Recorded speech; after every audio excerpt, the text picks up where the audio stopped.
Gender dysphoria is a condition where a person's physical, biological sex is one, say a boy, but in the person's mind they think they're really a girl or vice versa. It's not something that you can identify on any objective test. You can't do a blood test, for example. You can't do MRI imaging. You can't do genetic testing to actually find this gender identity. My name is Dr. Michael Laidlaw. I'm an endocrinologist in Rockland, California. This gender identity, which is really a child saying, I believe I'm this, I believe I'm a boy, I believe I'm a girl, something opposite of their body.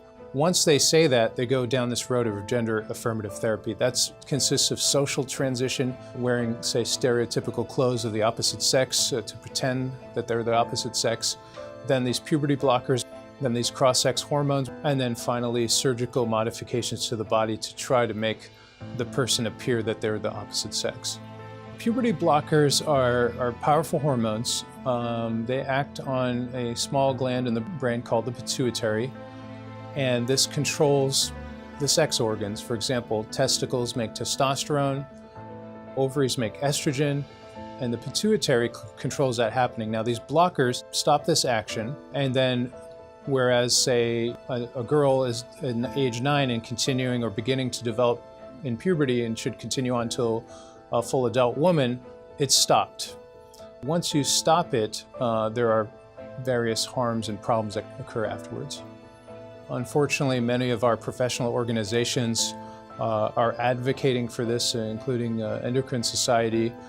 And it's important to bear in mind that there's very small groups of people controlling these societies. Small groups of people are making these pronouncements, and then when physicians want to turn to what's the best practice, they're finding these things.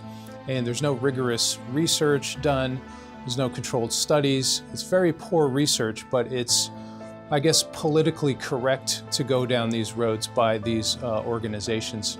Doctors will feel compelled to follow what their organization says without really looking into the evidence necessarily. There is heavy-duty propaganda basically going on, but these gender clinics have sprung up and have multiplied all across the country. The numbers are going up around the world, in the UK, Canada, here, other places. More and more kids are being diagnosed with this, and there's a social contagion component. People, kids going on to YouTube, Tumblr, things like that. So the cases are rising. It's a major problem that we have to address. In my practice as a physician, I always look at side effects of medications before I give anything to anyone. Say for diabetics, I always tell them, if you can work on your diet and exercise first, I'd rather have you do that than take these medications, because there's side effects and there's problems that are potential. But if you need it, then you need to take it.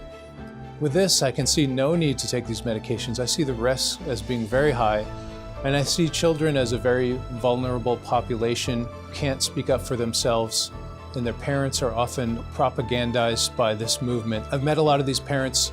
My heart goes out to them. I've seen their kids and pictures of their kids, and really, it's about helping kids.